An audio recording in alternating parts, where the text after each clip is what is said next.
Hey, good morning everybody. What's going on? Kevin Walsh from Ninja Holistic Health and Fitness. Welcome back to my video series.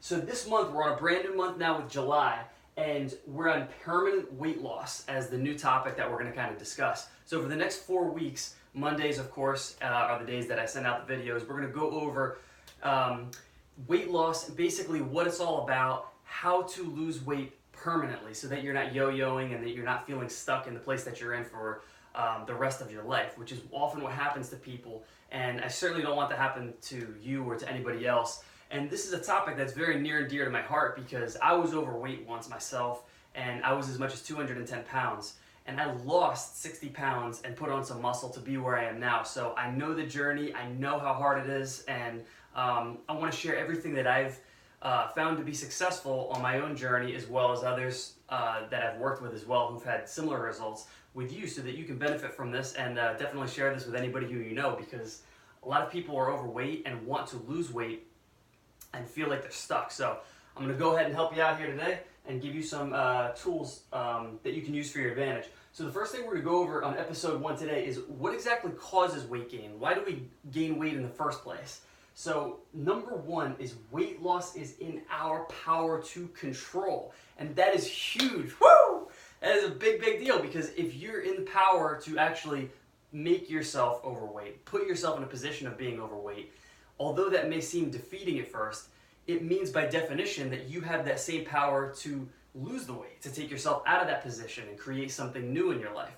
So taking that stance within yourself and realizing, I put myself here, wherever here happens to be, therefore I can take myself out.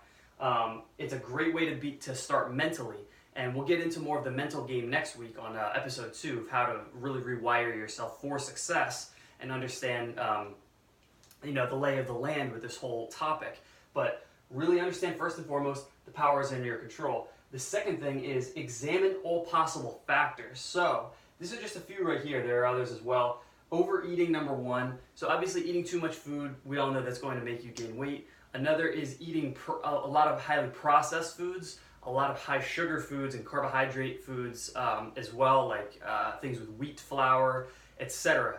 Those are all going to definitely contribute to weight gain. Another is lack of sleep. So if you're sleep deprived or you're not getting enough sleep, sleep is really the anabolic part of our cycle of daily activity or daily life. So we have our, say, 16 hours that we're awake doing what we do in our daily vigil, and then that 8 hours that we spend sleeping is really meant to recharge our battery.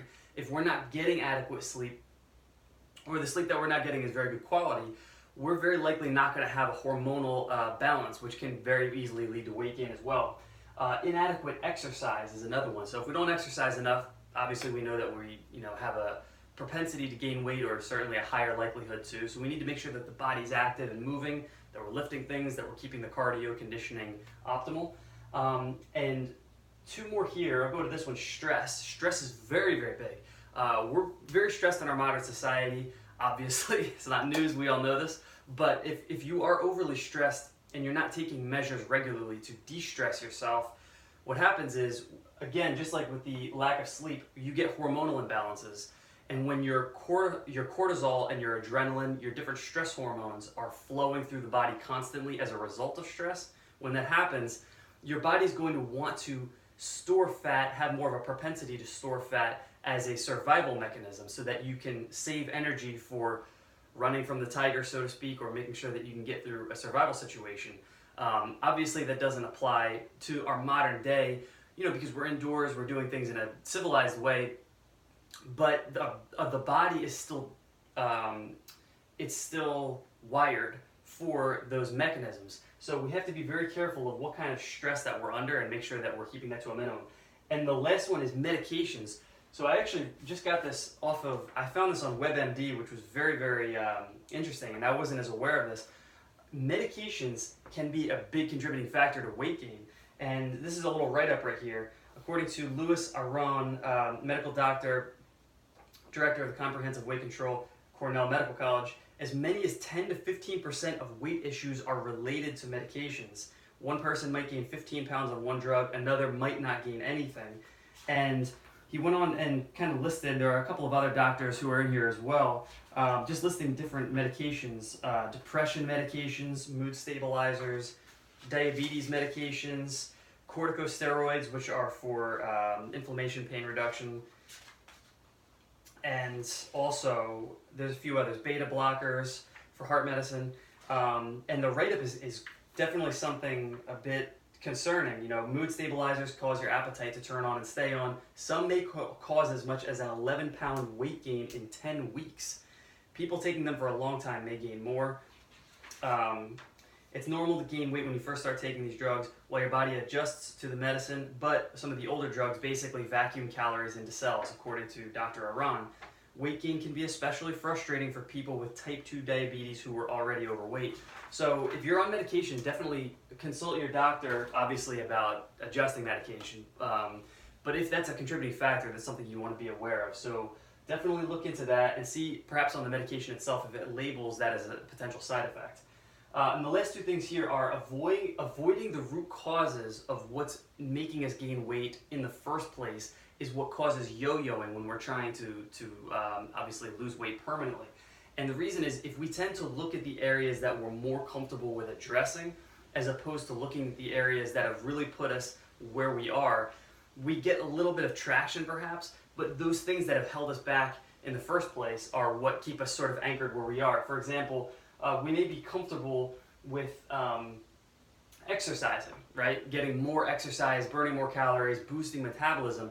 But if we're not as comfortable with, say, dealing with our stress levels or adjusting our diet accordingly, we're only going to get so far, and then we tend to, fall back. So to avoid the yo-yoing, really get clear on what it is that needs to be addressed in the first place. And I'll help you do that in week 3 when we go over creating a plan that's going to help you do this for the long term and get to the goal without having that yo-yo issue.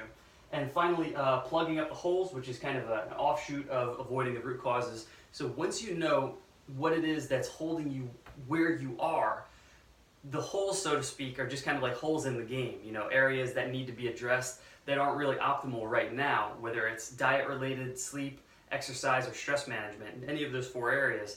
Plug up the holes, figure out where you need to kind of work, and then once you do that, you open up Pandora's box to a whole new world that you would love to be a part of, that everybody wants to experience, but is oftentimes not fully realized. So this is a good starting point right here, just to understand, what brought you to where you are, and from there we'll kind of go into how we sort of reset the mind, and we'll dive into that in week 2, and I'll teach you all kinds of rewiring techniques that I used for myself when I was losing weight, so that I could reframe everything and have a completely new reference point in the way that I perceive. And we often think that the brain is sort of just this, the way that we think is stuck, this is who I am, this is the way I am. But we are very plastic when it comes to our thinking and our perceptions, and we can tweak things in our own mind to our own advantage. And I'll teach you how to do that in week 2. So a lot of exciting stuff coming. Please stay tuned, check this out in the coming weeks, and share this with family and friends. If you know anybody who could definitely use help with losing weight and these issues in general, health and fitness wise, definitely hook them up, share them with this information. And with that said, enjoy the rest of your day and the rest of your week, and I will catch you next week for episode 2. Take care.